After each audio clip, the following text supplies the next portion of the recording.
Welcome to Inspirational Leadership. My name is Kristen Harcourt, and I'm your host. I'm an executive coach and professional speaker. I created this show because I want to transform 1 million leaders across the world and really humanize the workplace so that people can go to work to do their best work. And I help organizations doing that by helping leaders to become more conscious, more self-aware, more emotionally intelligent. And I'm excited for our guest today. I'm going to be speaking with Dave Hutchinson. Dave is the president of Cause Leadership, and he has been in the executive search field since 1997 with a focus on the charitable industry, not-for-profit. Welcome to the show, Dave. Thank you, Kristen. Great to be here. So Dave, right now we're still dealing with a global pandemic. So I always like to start there because realistically, let's be honest, there's a lot of change happening in the world. So Sure. how has that been impacting you both personally and professionally the last 5 or 6 months in this global pandemic? Sure. Well, personally, married with a family. So like everybody, or like many people, dealing with the issues of school or going back to school and camps or no summer camps and that type of thing. So we've certainly dealt with it that way. Thankfully, we've been healthy and as well as our extended families have been healthy too. So we've been happy about that.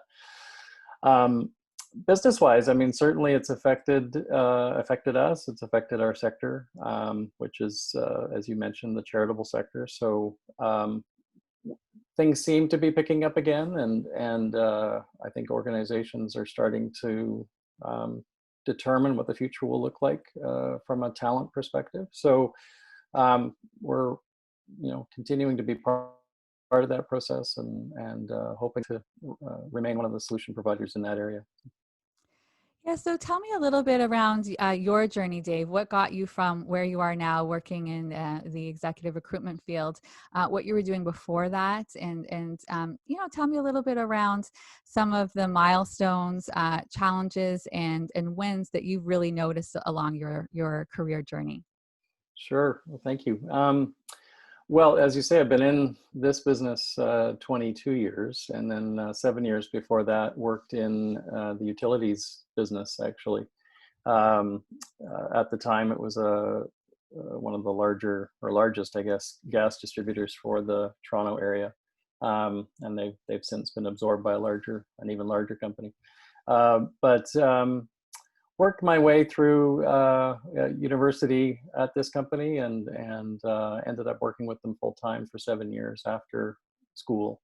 And but this business was a company that my dad had started, I guess about 37 years ago now, back in 1982. So coming up on 38 years, I guess. Wow. And so I approached him back in 97 and we agreed that I would join the business and sort of went from there.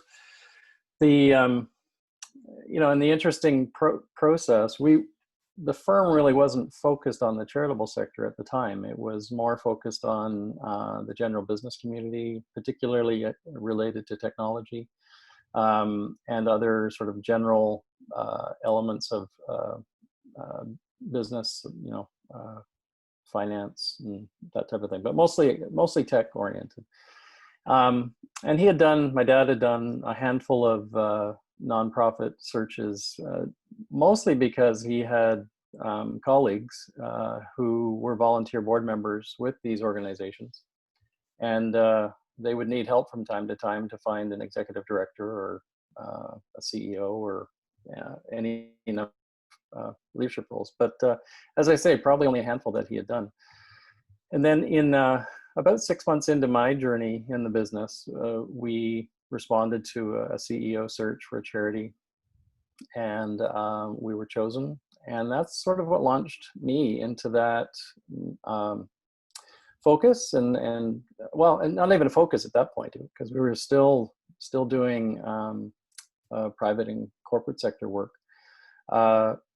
But over the course of time, probably in 2008, with the colleagues at the time, we decided, let's just focus on the charitable sector. And in early 2009, I think we That was probably about the last time that we were engaged with a corporate entity, and have since 99% of our work has been with actual registered charities.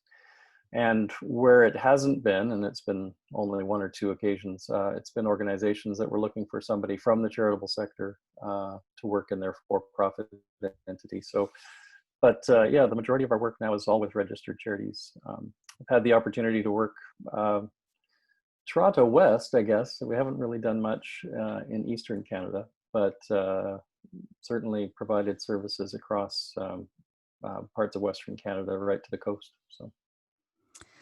Awesome. So you're getting a chance to have exposure to a lot of different leaders. And as I Mm, mentioned at the beginning, the goal of the show is really to help leaders become more self-aware, be more mm, aware of why their emotional intelligence, what was sometimes called soft skills in the past, which I've really left that language from my vernacular mm. because there's Yeah, nothing soft about it. I right. think it's the most powerful skills and most essential skills. I like to call them the human skills. What do you notice? And I'm sure when you're getting an opportunity to place leaders into organizations, sometimes see leaders who didn't work out as well, and that could be Mm, perhaps why they're looking for change. What do right. you think when you think of inspirational leaders? What are some of those behaviors and attributes you see in the leaders who do really, really well? Mm. Well, it's a great question, and I think it really starts with that inward journey for those individuals.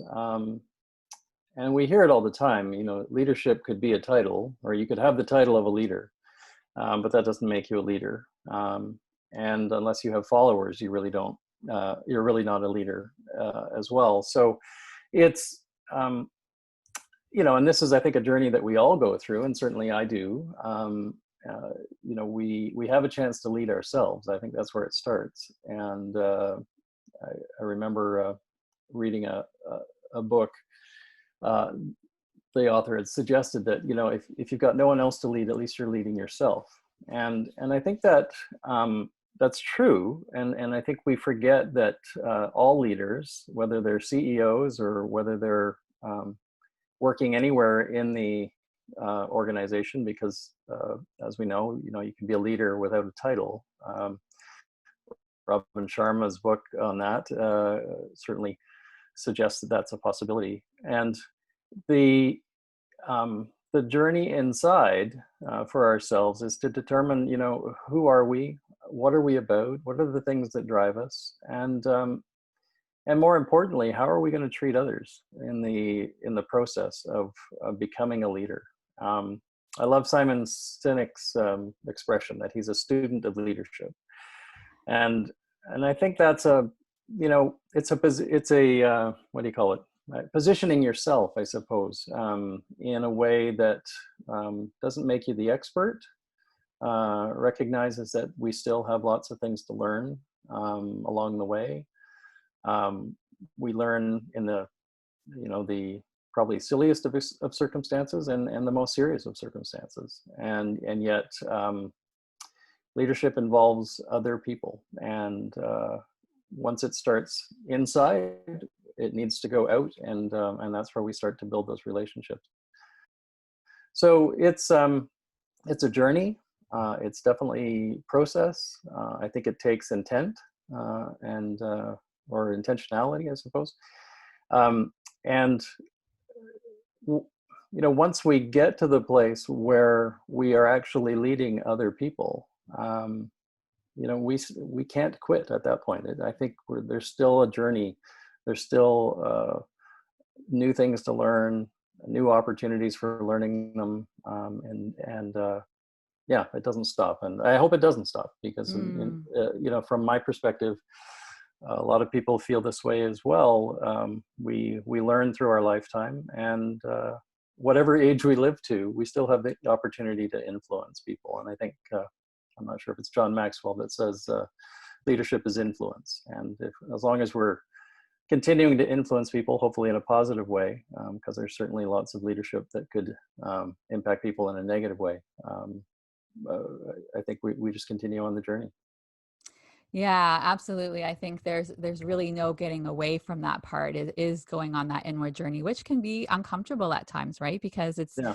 being willing to look at yourself and notice some gaps that might be there, Mm. some ways that you might not be showing up the way you want to be showing up. Some you might be thinking you're showing up a certain way, but how other people are perceiving you are not necessarily the same, right? So it's being open to that feedback and doing something with that feedback, which to me always seems to come back to that theme that I talk about all the time, which is dropping some of that ego, right? Because the ego can Yeah. get very Yeah. uncomfortable with Sure. anything that Yeah. feels, and as you start to do a little bit more of that inward journey, it's just recognizing that the ego is just trying to protect you, because there's this belief, if I'm right, you're wrong, that somehow if you are proven to be wrong in some way, that you're going to be annihilated, right? That's what's Right. really operating in the background. So it's very Sure. interesting when people can get out of that ego. And so I'm curious, because you get to be in the vantage point where I'm sure you see some leaders that may get in their own way without recognizing it. And so,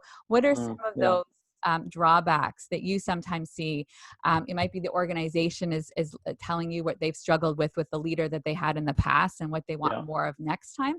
Hmm. What do you seem to notice can sometimes really work against leaders?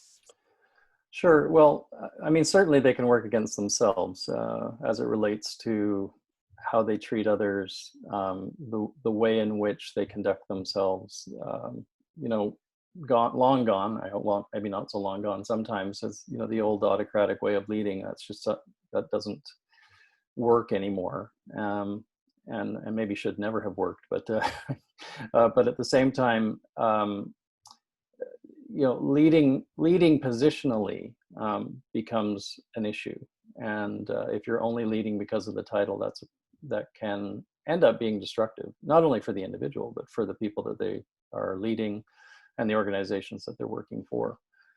um, I think today, I mean, when we look at leadership, people, you know, we have a pretty high meter on whether somebody's being transparent, uh, or uh, or having integrity, or really trying to be authentic, or just faking it. And I think most people have a pretty strong sense of what seems real and what doesn't seem real today. And I think leadership today does, it requires absolute authenticity and transparency. We talked about failure. I mean, I feel like I fail more often than I succeed, and yet at the same time, uh, hopefully, we grow through those experiences and try not to repeat them the next time. But um, I think the leader of today and the leader of the future is going to be the individual who does put others first, does put um, their mission first, if you will, not at their own expense though. And you know, we can probably talk about self-care as it relates to leadership as well, because I think that's becoming more and more important. Leadership is not for the weak at heart, and if you yeah, if you enter into leadership roles, you're gonna get some scars and some uh, certainly sticks and stones coming your way, and that's, it's part of leadership. I mean, it's the hardest part of leadership is when you're being criticized. But even being able to flow with that, hopefully learn from the criticism, learn from the uh, again, ideally good intent of others, even if it didn't feel particularly comfortable. Um, but I think that's the leader of the future, is making sure that they're authentic, putting others and the organization ahead of their own agenda, and leading. This might be Sinek as well, Simon Sinek's as well, but leading from behind. You know, the leaders eat last concept, and uh, working with your teams in that way. So. Yeah, absolutely. There's quite a few gems that you just shared there, right? Part of it is recognizing, helping people to get on board with that bigger mission, purpose, and vision so that everyone's working towards that and they feel that Yeah. meaning in their work that will feel different for each person. But this one comes up all the time. Absolutely. Being willing to fail, right? I can't tell Mhm. you how many times people are just like, well, I can't. Like, there's no failure is not it's not a possibility. Well, then you're never going to innovate and grow and Yeah. expand if you're not allowing yourself to fail. And recognizing failure doesn't mean you're a failure as a Right. human. It means what you tried failed. But if you don't keep those failures, you don't get to the wins that are on the other side of those failures. So I think Right. that's such a growth mindset is such a I have a 7 and 10-year-old, and I really really try to work in that growth mindset at Sure. a very Yeah. young age so that they understand it's not them when they make mistakes or fail. It's that they're growing, and that's the way that you're going to really really expand. Yeah. Well, and I forget who said this, but failure is an event. It's never a person. Yeah. And I think we need to, always promote that. That because as I say, I failed. My kids are going to fail, and yet at the same time, I don't want them to be so overwhelmed by that they start to see themselves as failures. It's more just the Right. event. Yeah. Right. And I do think to kind of speak to what can be happening sometimes with like, with kids is that it's come to a place where we see some of this helicopter parenting, which is coming from a good place. They're Mm, wanting to protect so that they don't have to suffer. But unfortunately, it's at a disservice because how are the kids going to build resiliency if they don't learn how to work through when things don't go the way they had hoped they were going to go, yes. and learn through those Exactly. setbacks?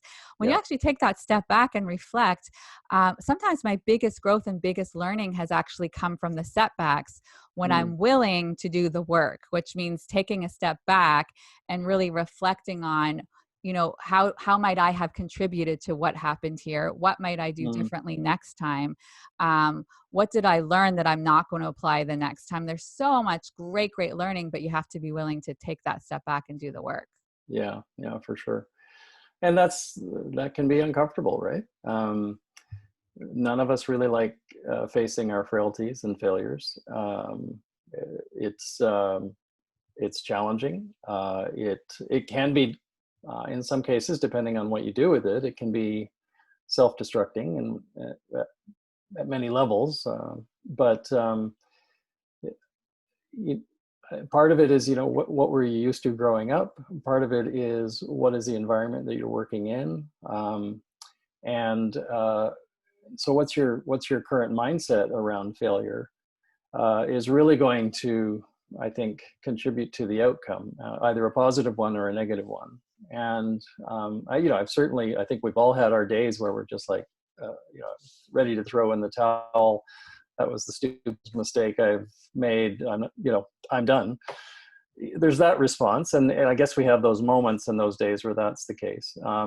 And then hopefully we have more, and preferably the majority of moments where we say, okay, well, that was stupid, or that was unintentional or unexpected, but what did I learn, and be able to step back and embrace the lesson.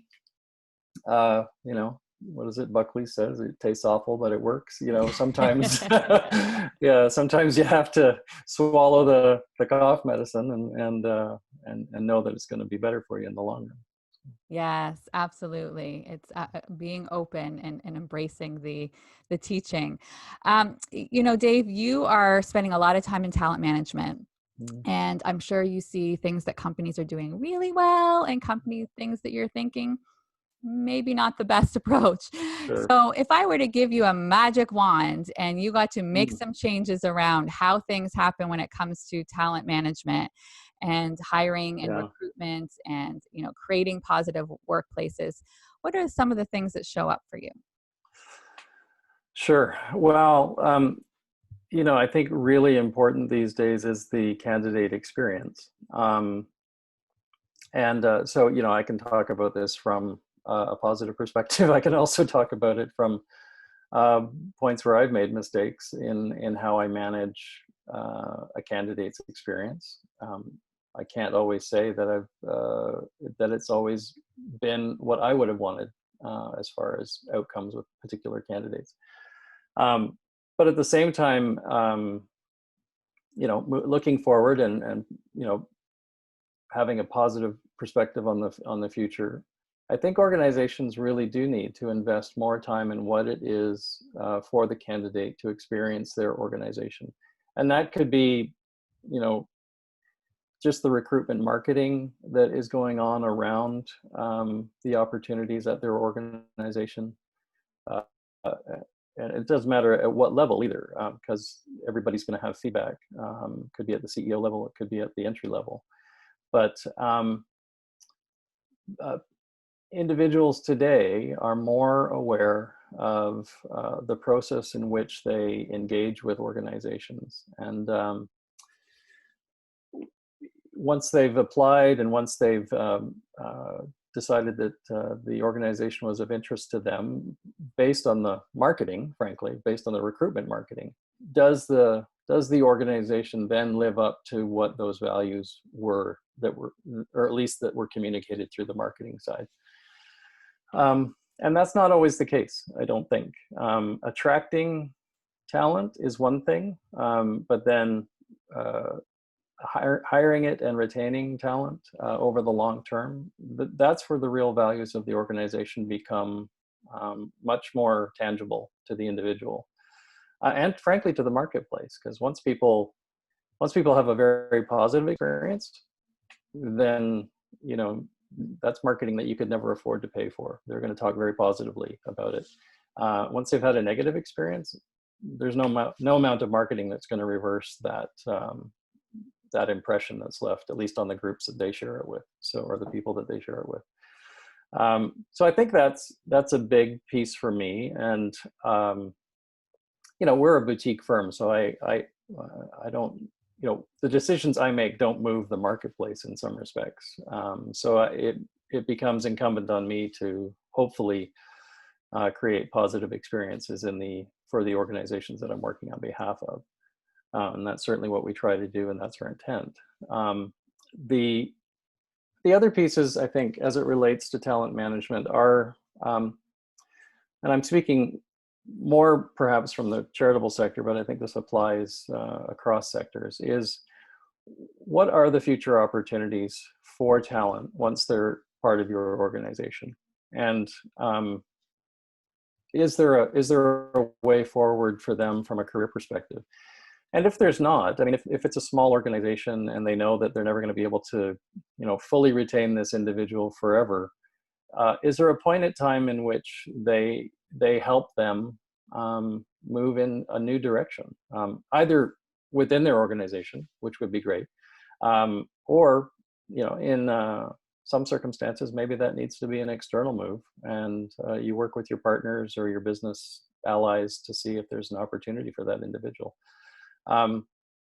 That's, people would say that, well, that's really progressive, but and in some cases it would be, but it comes back to how do we treat the talent that we have, and if we can't maintain them from a career perspective, what can we do to help them move on? I read one example, and I think it was from the book. It was called the Quarter Life. Oh shoot, I'm blanking on it. But anyways, the point the author was making was that this one organization, I think it was in California, they were hiring millennials, and the stereotypical thought is that millennials don't always stay long term, or maybe can't stay long term, depending on what the opportunity is. But this organization very purposefully, right from the beginning, identified for them, look, you might only be here 18 to 24 months. We want it to be the best 18 to 24 months that you have, and we're going to help you find your next position, even if it's not with us. And that says a lot about the leadership of that organization. One, to recognize some of the realities of the market, but at the same time, position themselves as a supporter of that kind of change, versus just ignoring it and the individual spending the last 6 months of their time there looking for a new job elsewhere. So yeah, that's just an example of some of the things that could happen. Um, from a leadership perspective, I guess when you talk about waving my magic wand, I think the real opportunities are how do we develop people within our organizations? And I see this from a couple of vantage points. One, I see it from organizations who contact us and somebody's been let go, so the seat is vacant. It'll be vacant until somebody fills it, whether through a search process with us or through an advertising process. But for whatever reason, that seat's going to be empty. The other is succession planning, or the lack of succession planning, I suppose, that's happening, I think, in many organizations today. I feel like the solution is actually downstream in many organizations, and they just don't recognize it. And so having an appropriate and active succession plan for organizations today, especially for the emerging leadership group, I think is vital.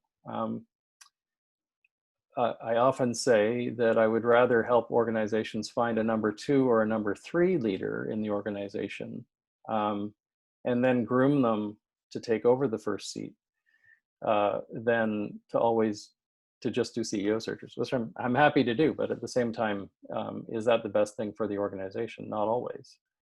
Now, in our sector, in the charitable space, that's not always possible. Some organizations just don't have the budget to have a deep executive suite. And so almost any hire is external for them, which is a reality that they face, but it's not the reality for every organization.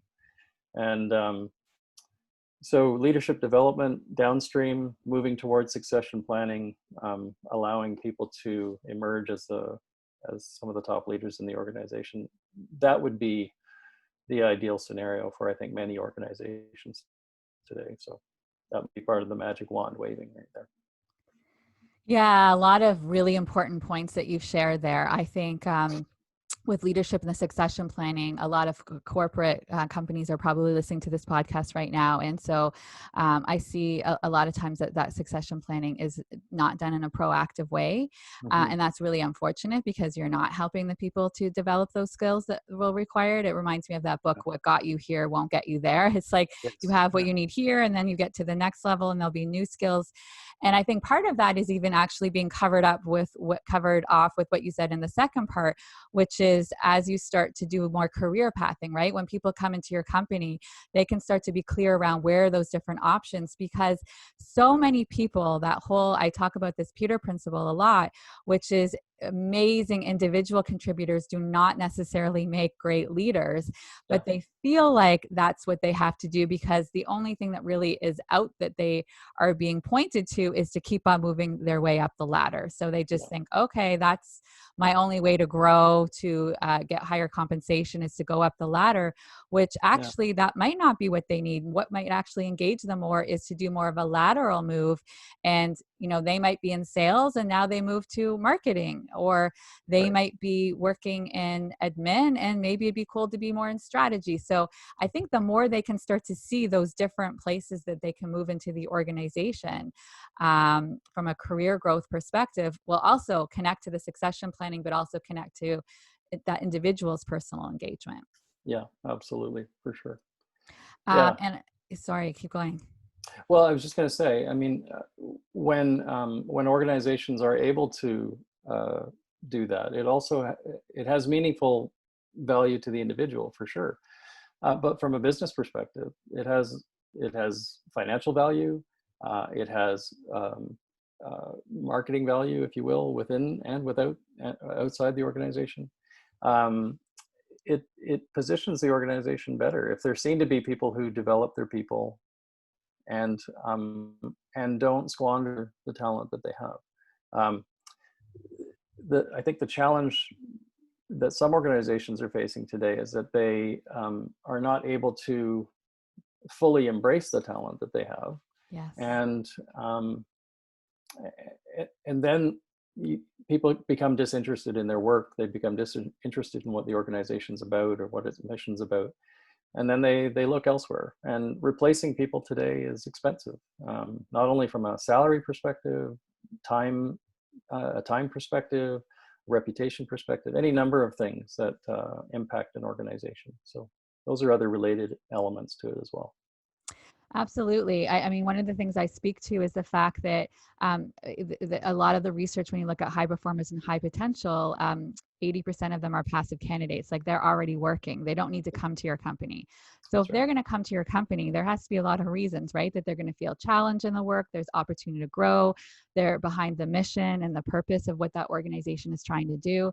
And so where I kept noticing it when I was doing a lot of work in talent management in my previous role in consulting was that organizations were really saying, we want to have better recruitment process.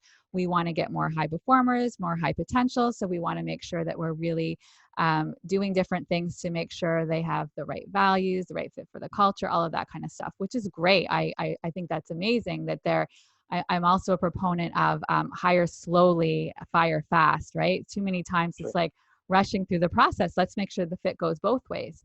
But what can end up happening a lot of the times is that they are not actually, first of all, being honest about what the organization is going to look like. So to your earlier one with the employee Yeah. experience piece. Yeah. And then secondly, okay, that top talent has expectations from the leaders who are leading them, and then Yeah. you're not doing anything to develop your leaders, Yeah. right? So I think it's so important what you're saying is, and it is so costly when you lose individuals, right? So great, spend time up front to make sure you're getting the right people, but be very realistic and honest about what the current organization and landscape looks like. And if Yeah. it's not where you want it to be, being very cognizant to those candidates and your current employees, letting them know, we know that, we hear you, and we're working on it. And this is Yeah. what that looks like. Yeah. The employee experience one, Dave, I get so upset when I hear people telling me like, the organization is doing a fantastic job in terms of employee marketing and what it looks like to work there. And we're a caring organization. We're empathetic. Yeah. There's room to grow, all of this kind of stuff. And then so people are, okay, that's where I want to be. That's the kind of place where I can do my work and feel the meaning and be able to use my talents and gifts. And then they get into the organization and they say, what just happened there? Like I can't remember that saying, but it's like one thing was offered and then something else shows up that's a complete Yeah. opposite. Bait and switch. Yeah. The bait and switch. That's what I was Yeah. looking for. Thank you, Dave. Yeah. The bait Yeah. and switch. And I don't understand because it's not serving anybody. Your people aren't going to say. So be very honest. Use your employee experience and help people understand what it looks like to work there. But it can't be aspirational. This has to be something that's, and if it is aspirational, I want to see things that you're doing to make changes right away. So those behaviors that are showing up that aren't in alignment, there's Right. consequences. Yeah. Oh, yeah. I mean, it's one thing to write a job description and a marketing document about the company. It's quite another thing for that to be the realized experience of the individuals who go to work there. And again, that happens at every level too. The CEO who comes in to either fix or grow or at least change direction for an organization, they've been given a pitch by the board, and the board has a perspective on what they think their organization is about. And then the CEO gets there and it's like, oh, I didn't know that, and you didn't tell me that, and these are the things that all of a sudden stop somebody in their tracks and say, okay, I didn't have the whole picture. Now that doesn't mean that they're going to leave, but unless the picture is really, really bleak. But the right leader at least is going to be able to take that information and do something with it. But yeah, so it happens at every level. And on more than one occasion, I've certainly had a candidate say, I wasn't aware of that. And I can probably say I wasn't aware of it either, but because we had both read the marketing material. Right. It's really, it's pointing to that importance of transparency Yeah. and having that high trust that, there are going to be, like, admit there are areas where you are struggling. Of course, every organization has parts about their culture that are really positive, and then they have some gaps and blind spots, just as we do as individuals. but be upfront and honest with it so that individual knows what they're walking into, and they can make an informed decision whether that's a place. There's challenge that comes, right? People like walking into challenge, but they need to know what they're walking into to see if Exactly. they're up for that challenge. That's right. Yeah, for sure. And I think I mean, most organizations today are, they're imperfect because they're run by people, and people are imperfect. And that's just the nature of uh, uh, organizations and leadership. But even in our imperfection, we can create the correct intent. And then, as you say, it can't just be aspirational, but actually put investment into those areas that we espouse as being our values and our mission. And I think as long as people see that there is authentic effort being made to qualify the reasons that they got there, and then to further put some foundation under it from an investment perspective, and that doesn't have to be money, but that certainly would be part of it. But people see what you do, and they hear what you say, and what you do is more important, right? Absolutely. Mm. Actions speak much louder than any Yeah, words. yeah, Um, yeah. the last question I have for you is, when you just think about the exposure you've had in terms of different cultures, and Mm. just maybe a company that shows up for you, any stories perhaps that might even illustrate that, where you saw what it looked like to really have that human workplace, and you saw some of the characteristics of that organization that made them unique. Mm. Any company that you've worked for that shows up for you when I ask you that question? Do you mean a specific company, It or could be just a a generality? company. Yeah, Yeah, it can be generality. Yeah. yeah, Or if there's yeah, one you want to get a shout out to because you're really yeah. impressed with what that company does in terms of the culture, feel Mm. free as well, but either's fine. Yeah. Um, I think the organizations that stand out to me are the ones where uh, the executive leadership is engaged by the mission of what they're about, and this applies in the corporate and private sector as well. Yeah. Again, I'm speaking somewhat from the charitable sector, but it starts at the top. It starts at the board in some respects, because they're the fiduciary owners of the organization while they're there, and they're the ones who hire the CEO. They're the ones who put policies and procedures in place. But the ones that really stand out are those that are engaged by the mission, are authentic in wanting to make sure that they truly live up to the values that they have put in their marketing materials and espoused in word and deed. Um, and I think those who really take their people uh, for from a positive perspective, take their people from a talent uh, perspective, from a personal perspective, from a career perspective, and give them every opportunity to grow and develop and contribute. Um, and I think that's more and more possible today, especially as the marketplace expands and borders shrink, and uh, there's a real opportunity to grow our people, and recognizing that they may grow to the point where they have to leave, and be aware of that and accepting of that, and in fact um, embrace it and encourage it. I've certainly heard leaders talk about, uh, we'll grow our people, and if somebody else wants to take them and grow them more, then that's great. But that takes a different kind of leader. It takes somebody who is really kind of living out the values of what leadership is about today, and allowing their people to grow, even if it means that they're going to leave the organization. Absolutely. Like that's to me, that's the ultimate leader that you're creating is leaders. Your really good leaders create other leaders, and they Yeah, understand that they'll lead wherever they need to lead. But if you give them that opportunity while they're there with you, they will give you their all and be 100% engaged and loyal. So it's not about having them for a certain number of years, but and then also when they live in that environment and they get treated in that way, who knows who they're going to bring in? They might leave, but they might Right. send somebody else over to your organization. They know what you're all about, and they're also very connected to other high performers and top talent. Yeah. Yeah. Yeah. The it's interesting. I heard somebody the other day say the phrase "the war for talent" needs to be thrown in the garbage. And I don't disagree with that in many respects. It's harsh language for what we're talking about.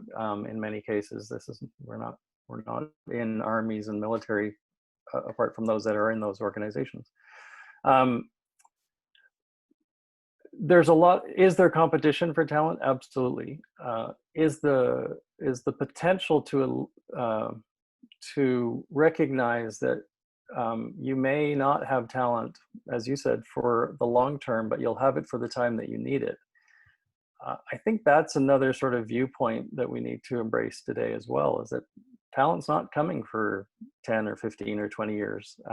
They might only be there for a couple of years, but they're going to contribute to what the organization needs for that time frame. I think those are some of the things that we need to recognize for the future. And I think certainly for the next 10 years or so, as we see the transition of boomers and Gen Xers and the emerging leadership out of the millennial group, absolutely, there's going to be a lot of transition that takes place. And many organizations really need to get ready. In some cases, it's past the point where they can actually not do something about it. They really have to start doing something now. But we're going to see what I perceive as probably one of the largest leadership transitions that the marketplace has faced, particularly in the charitable space where I'm functioning, but right across the board in corporate and private. And many organizations just aren't ready. And I guess if I had a call to action for those organizations, is that you need to do it now. Succession planning isn't something that you can leave on the back burner any longer. Leadership development is not something that you can leave on the back burner. The emerging leadership coming up is going to be 75% of the marketplace in 2025. They're 50% of the marketplace today. Give them every opportunity to grow as leaders. Put them into leadership roles sooner than perhaps they might be comfortable for, but then invest in them. Give them coaching. Provide mentors for them, whatever you need to do. Our marketplace really needs that today. And if back to if I could wave the magic wand, that might be the biggest reason why I would propose that, is just because we're facing such a huge transition right now.